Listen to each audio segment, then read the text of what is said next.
दोस्तों social media पर अक्सर आपने देखा, खासकर ट्विटर पे पिछले 4-5 सालों से आप देख रहे हैं कि अगर मोदी विरोधी अगर आप ट्वीट कर देंगे अच्छे अल्फाजों में, तब भी आपकी गिरफ्तारी हो सकती है। ऐसे कई लोग गिरफ्तार हुए हैं जिन्होंने सिंपल तौर से मोदी के विरोध में या भाजपा के विरोध में कोई बात कही, लेकिन उन्हीं बीजेपी वाले और हिंदू समाज के लोग गंदी और घटिया बातें खुद जवाहरलाल नेहरू या हमारे महात्मा गांधी को लिखते और बोलते हैं तो उन पर कोई कार्रवाई नहीं होती। ठीक इसी तरह से आपने पिछले कई सालों में देखा कि अगर मुसलमान किसी चीज़ की आलोचना कर दे तो उसको पाताल से भी ढूंढ कर गिरफ्तार कर लिया जाता है और घर पर बिल्डोज़र चला दिया जाता है। लेकिन हिंदू समुदाय के लोग, हिंदू नाम वाले लोग पैगंबर इस्लाम सल्लल्लाहु अलैहि वसल्लम को गाली बकें या मुसलमानों को कत्ल करने की बात करें, मस्जिदों को तोड़ने की बात करें और लगातार नफरतिया बात करें, ये पोस्ट डिलीट नहीं होते, वो कमेंट उनके डिलीट नहीं होते, वो फोटोज़ और वीडियोज़ उनके इस तरह की चीज़ें डिलीट नहीं होती। तभी समझ में आ जाना चाहिए था कि खेल मोदी जी बहुत बड़ा खेल रहे हैं। वॉशिंगटन पोस्ट, अमेरिका के सबसे बड़े अखबार ने ऐसा खुलासा किया है कि जिसके बाद पूरी दुनिया में हड़कंप मचने वाला है और 56 इंच कितना बड़ा फर्जी है यहां आपको समझ में आ जाएगा। मेरे दोस्तों, वॉशिंगटन पोस्ट ने साफ तौर से बता दिया है अपनी इन्वेस्टिगेशन में कि मोदी सरकार ने किस तरह से अपने आलोचकों को दबाने के लिए ट्विटर, फेसबुक और यूट्यूब को दबाया।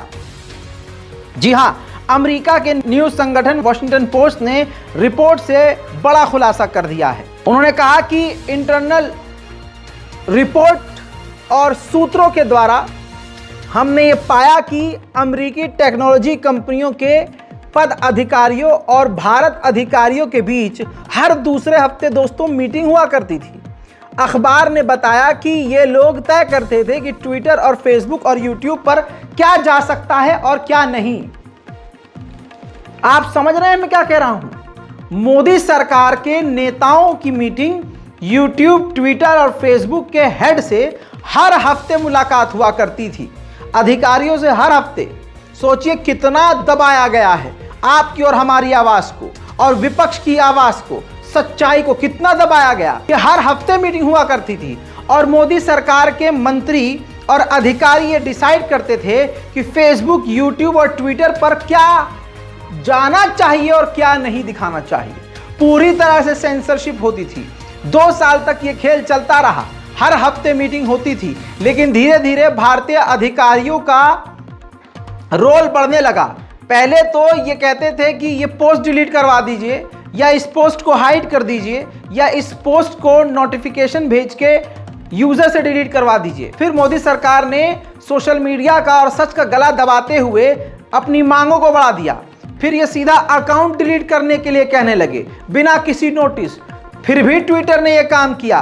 ट्विटर ने बिना नोटिस सैकड़ों लोगों के अकाउंट को ब्लॉक किया। हालांकि ट्विटर, फेसबुक और यूट्यूब के ये पॉलिसी के अगेंस्ट है, लेकिन अपनी ही पॉलिसी के अगेंस्ट जाकर उन्होंने इस बात को माना।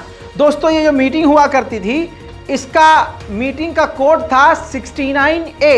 जी हाँ, और इसी नाम से IT एक्ट 69A है, जिसके अंतर्गत सरकार के हाथ में वो पावर है कि सोशल मीडिया पर किसी भी अकाउंट पर बैन लगा सकती है और उस सोशल मीडिया के खिलाफ भी एक्शन ले सकती है जो सोशल मीडिया या जो भी कंपनी भारतीय गवर्नमेंट की बात नहीं मानती। इस पावर का इस्तेमाल गलत तरीके से मोदी सरकार लगातार कर रही थी और हत्ता की धमकी दी जाने लगी।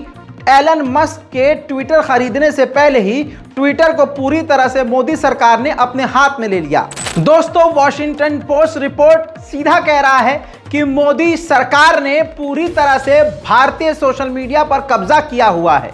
इसीलिए आज दोस्तों आप देख रहे हैं कि राम नाम का व्यक्ति हो, हिंदू नाम का व्यक्ति हो, भगवान किसी देवता के नाम का अकाउंट हो और वो सोशल मीडिया पर दबाकर गाली लिखता है, महिलाओं को गाली लिखता है, बलात्कार तक की धमकी देता है, लेकिन ट्विटर उनके खिलाफ कोई कार्रवाई नहीं करता।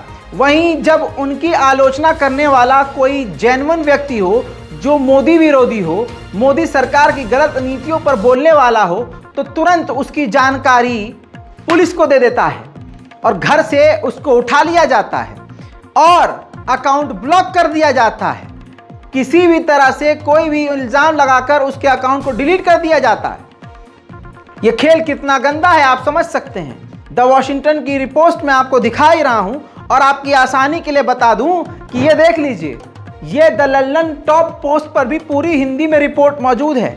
आइए इसका एक मेन पार्ट आपको दिखा और पढ़वा देता हूं। भारत में जो कुछ हो रहा है उससे हर किसी को डरना चाहिए।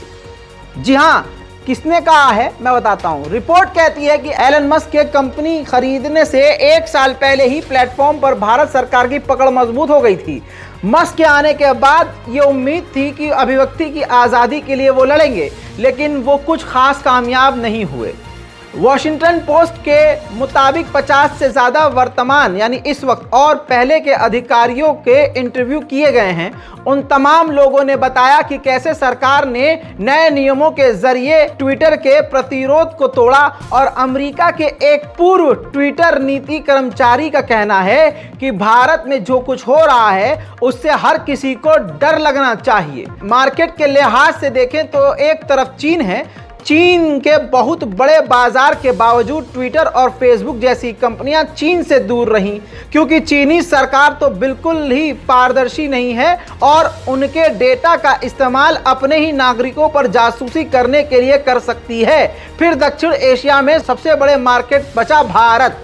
दोस्तों, इसके अलावा डिजिटल मानव अधिकार अधिवक्ताओं ने चेतावनी दी है कि भारत ने असहमति यानी डिसअपॉइंटमेंट और डिसएग्रीमेंट को दबाने में महारत हासिल कर ली है और इससे नाइजीरिया और म्यांमार जैसे देशों की सरकारों को भी हौसला मिला है कि वो अपने देश में इस तरह के कानून बनाएं। इंटरनेट स्वतंत्रता के लिए काम करने वाले संगठन इंटरनेट सोसाइटी की एक शोधकर्ता नीति बयान करती है कि दक्षिण एशिया और एशिया प्रांत में सबसे मजबूत अर्थव्यवस्थाओं में से एक होने के नाते भारत को इंटरनेट प्रतिबंधों के अगुआ के रूप में देखा जा रहा है, यानी सबसे आगे के रूप में देखा जा रहा है और अन्य देश भारत की नकल कर रहे हैं। मिसाल के लिए बांग्लादेश ने 2022 में इंटरनेट रेगुलेशन के लिए भारत जैसे नियम बनाए। और देखिए दोस्तों, अगला पॉइंट यहीं पर लिखा है कि भारत के इलेक्ट्रॉनिक और सूचना प्रौद्योगिकी राज्य मंत्री राजीव चंद्रशेखर ने एक इंटरव्यू में साफ कहा था कि बदलाव बहुत सीधा सा है। हमने कानून तय किए हैं, नियम बनाए हैं। हमने कहा है कि हम नियमों के बाहर कुछ भी बर्दाश्त नहीं करेंगे।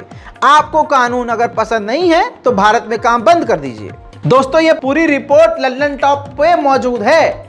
आप समझ सकते हैं मोदी सरकार के आईटी मिनिस्टर ने साफ यूट्यूब, फेसबुक, ट्विटर से क्या कहा कि अगर यहां पर काम करोगे तो सिर्फ मोदी मोदी करोगे, वरना भारत में काम करना बंद कर दो। याद है ना आपको वो रेलवे अधिकारी का वो जवान, सुरक्षा कर्मी का जवान, जिसने अपनी बड़ी सी बंदूक से मुसलमानों को ट्रेन में गोलियों से भून दिया था और कहा था भारत में अगर रहना है तो योगी और मोदी दो ही हैं, ये याद रखना।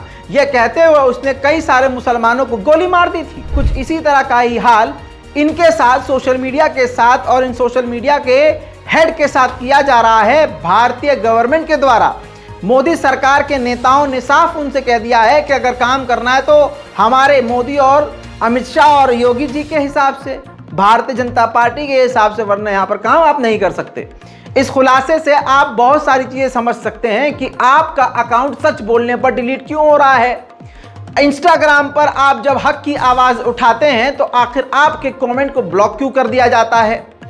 आपके फेसबुक पर हक बात बोलने पर आपके फेसबुक आईडी को सस्पेंड क्यों कर दिया जाता है या प्रोफाइल आपकी लॉक क्यों कर दी जाती है। जवाब आज आपको मिल गया है। ज़्यादा से ज़्यादा इस रिपोर्ट को शेयर कीजिए, दुआ कीजिए कि देश के हालात सही हों। जय हिंद।